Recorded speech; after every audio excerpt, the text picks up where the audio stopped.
Now I put the motion to the House. It has been moved that the bill further to amend the Constitution of the Islamic Republic of Pakistan, the Constitution 26th Amendment Bill 2024, as passed by the Senate, to be taken into consideration at once. The question is that the consideration motion be carried. All those members in favor of it may rise. All those members in favor of it rise, and count be made.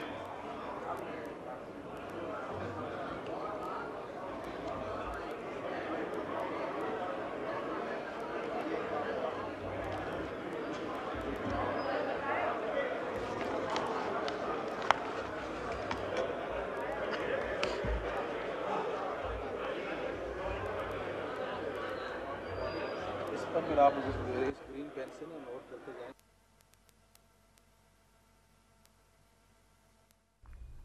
अहम इजलास कौमी assembly का बुजुर्ग और बीमार अरकान को सहूलत दी गई है, लेकिन अब यहाँ शिकवार वोटिंग का गिनती का सिलसिला शुरू हो चुका है।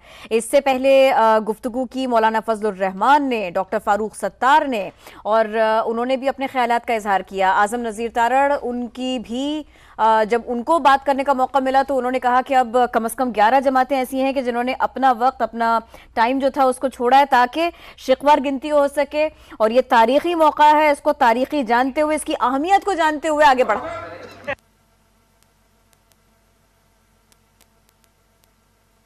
तो कौमी असम्बली का इजलास इस वक्त भी जारी है। 26वीं आईनी तरमीम की मंजूरी के लिए कौमी असम्बली का इजलास रात के इस पहर भी जारी है, और मर्राबाद मंजूरी अब यहाँ से भी करवाई जाएगी। सेनेट से पहले मंजूरी करवाई गई और अब कौमी असम्बली में मौजूद हैं, और गोहर एजाज की जानिब से गुफ्तगू की गई, इजहार ख्याल किया गया, फारूक सत्तार की जानिब से इजहार ख्याल किया गया, उमर अयूब ने भी बात की, और आपको बताएं कि बैरिस्टर गोहर ने भी गुफ्तगू की, आजम नज़ीर तारड़ ने भी उसके बाद जो है वो गुफ्तगू की। 26वीं आईनी तरमीम की मंजूरी के लिए कौमी असम्बली का इजलास इस वक्त भी जारी है, और आपको बताएं कि आज के इजलास के हवाले से कि नवाज शरीफ ने भी शेर पढ़ के सुनाया, और इस तरीके से जो कार्रवाई है वो अब आगे बढ़ती चली जा रही है। 26वीं आईनी तरमीम की मंजूरी का मिशन है। कौमी असम्बली का इजलास इस वक्त जारी है।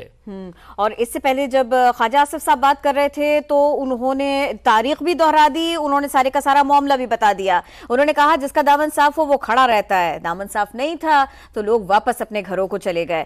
जब मौका आया मौलाना फजलुर रहमान की गुफ्तगू करने का तो उन्होंने 73 के आइन की याद ताज़ा की, उस वक्त के हालात बताए, फिर उन्होंने बताया कि 18वीं तरमीम के ऊपर कैसे बात की गई थी, उसकी तैयारी कैसे की गई थी, कितना टाइम दिया गया था, कौन कौन उस वक्त इसका हिस्सा था। फिर उन्होंने कहा कि 19वीं तरमीम का मरहला आया, अदलिया से मुताल्लिक जो किरदार जमहूरी इदारे को दिया गया, जमहूरियत को दिया गया, ये मानना पड़ेगा, ये कहना पड़ेगा, उस पर ठीक से काम नहीं कर सके। मौलाना ने कहा कि अमलन वक्त के साथ साथ यही देखा गया, इसको मानने में हर्ज नहीं है कि जमहूरियत कमजोर होती चली गई। जिस वक्त ताज़ा ताज़ा ये मुसव्विदा, मौलाना फजलुर रहमान कहते हैं ताज़ा तरमीम का मुसव्विदा जब उनके हाथ आया तो उस वक्त वो 56 निकाती था, बाद में इस पर बहस होती रही, मुलाकातें होती रही, ये बात आकर 26 और 27 निकात के ऊपर ठहरी। और उन्होंने साथ के साथ ये भी कहा कि ये जमहूरियत है, इनकलाब नहीं। इनकलाब फौरी तौर पर आए और सारा कुछ कहां चला जाए नहीं कहा जा सकता, लेकिन जमहूरियत आती है दर्जा ब दर्जा आती है। जी बिल्कुल, कौमी असम्बली की कार्रवाई के हवाले से हम आपको अपडेट कर रहे हैं, और 26वीं आईनी तरमीम है, और इसी के हवाले से इसलिए तमाम जमातें जो हैं वो यहाँ पर मौजूद हैं। वोटिंग जो है शुरू हो चुकी है, अरकान अपनी नशिस्तों पर खड़े हो गए हैं, और अब इस हवाले से गिनती भी की जा रही है। उस्मान खान हमारे साथ मौजूद है, नुमाइंदे खुसूसी। उस्मान, बताइएगा कौमी असम्बली के इजलास में अभी क्या चल रहा है? वहां पर वोटिंग शुरू हो चुकी है? जी बिल्कुल, वोटिंग का अमल जो है वो शुरू कर दिया गया है, क्योंकि जब पार्लिमानी लीडर्स को बात करने का मौका दिया गया तो उसके बाद स्पीकर की जानिब से वज़ीर कानून को तहरीक पेश करने की हिदायत की थी, और इसी मौके के ऊपर हमने देखा कि वज़ीर आज़म शहबाज शरीफ और मियां नवाज शरीफ जो कि चैम्बर में चले गए थे वो भी ऐवान में वापस आ गए, और स्पीकर की जानिब से बाज़ाब्ता तौर पर गिनती की हिदायत की है। तारीख पर वोटिंग शुरू कराई गई और अपने अरकान जो हैं वो अपनी नशिस्तों पर खड़े हो गए, और गिनती का अमल जो है जारी है। और इस वक्त स्पीकर कौमी असम्बली जो है वो भी देख रहे हैं कि अरकान की गिनती का अमल मुकम्मल होगा तो उसके बाद वो तमाम नताइज जो हैं और जो अरकान की तादाद होगी, जो नंबर गेम है वो जो है वो बताई जाएगी, और उसके बाद बाज़ाब्ता तौर पर जो है स्पीकर की जानिब से जो अनाउंसमेंट है, जो नंबर गेम होगी, जो हुकूमत को इस तरमीम के हक में वोट मिले होंगे उसके बारे में आगाह किया जाएगा। और स्पीकर जो है वो इस वक्त इंतजार कर रहे हैं और जो गिनती का अमल है वो शुरू कर दिया गया। जो अमला है ईवान के अंदर मौजूद है उसको ये जिम्मेदारी दी गई है कि वो गिनती करने के बाद जो नंबर होंगे यहाँ पर मौजूद अरकान की तादाद होगी उस हवाले से कागज के ऊपर लिखकर स्पीकर के हवाले की जाएगी और स्पीकर की जानिब से फिर बाकायदा तौर पर जो है उसको अनाउंसमेंट उसकी की जाएगी। उस्मान ये भी बताएगा जो पाकिस्तान तहरीक इंसाफ के रहनुमा जैन कुरैशी भी जिनमें शामिल थे, हुकूमती बेंचेस पर मौजूद थे, उमर अयूब ने भी कहा कि उन्हें वापस भेजा जाए, अपोजिशन के बेंचेस पर उन्हें भेजा जाए, वो अभी कहां पर मौजूद हैं?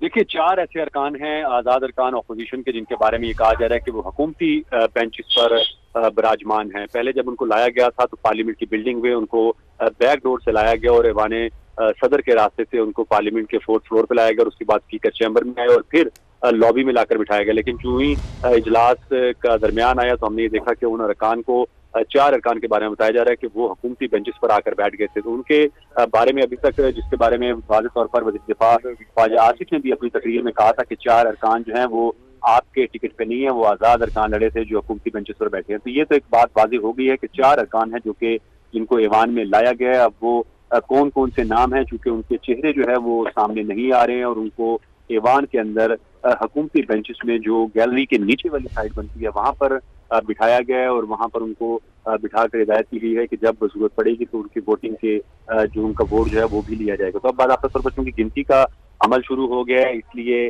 अब बाकायदा तौर पर ये गिनती का अमल मुकम्मल होने के बाद नताइज जो है वो सामने आएंगे। अब हमने चूंकि ये भी देखा था कि सेनेट में ये हिदायत की गई थी चेयरमैन सेनेट की जानिब से कि जो बीमार लोग हैं और जो व्हील चेयर पे हैं उनको सहूलत दी जाएगी और वो बैठ के अपना वोट दे सकते हैं। यही जो स्पीकर कौमी असम्बली की जानिब से इसी जो रवैया है उसका इजहार किया गया और उन्होंने यही कहा कि नवाब तालपुर जो कि व्हील चेयर के ऊपर ऐवान में आते हैं उनको ये सहूलत दी गई और अगर इसके अलावा भी कोई मेंबर बीमार है और वो नहीं खड़ा हो सकता तो उनको ये कहा गया है कि वो अपनी नशिस्त पर बैठ कर वोट कर सकते हैं। तो ये एक सहूलत दी गई है इन अरकान को स्पीकर कौमी असम्बली की जानिब से। तो अब चूंकि इजलास की जारी है और इसमें गिनती का अमल जारी है, गिनती का अमल मुकम्मल होने के बाद ऐवान को उस नंबर से आगाह किया जाएगा। आगे का उमरान और उस्मान हमें ये भी बताइए, जिस वक्त सेनेट का इजलास था मजमूई तौर से खुशगवार माहौल रहा, सबने गुफ्तगू की जिसको मौका मिला।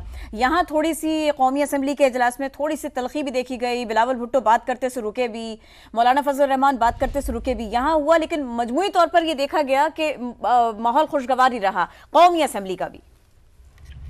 जी बिल्कुल उसको कहा जा सकता है क्योंकि यकीनी तौर पर जब मुखालिफ सियासी जमातें और उनके अरकान मौजूद हों तो थोड़ी सी तलखी जो है वो माहौल में आ जाती है। लेकिन ओवरऑल अगर मजबूरी तौर पर बात की जाए कौमी असम्बली के ऐवान की तो बहुत ही खुशगवार माहौल देखने को मिला जिसमें नवाज शरीफ की जानिब से जो शेर सुनाया गया उसके ऊपर भी बड़ी पजीराई उनको मिली और मौलाना फजल रहमान ने भी मौका करा।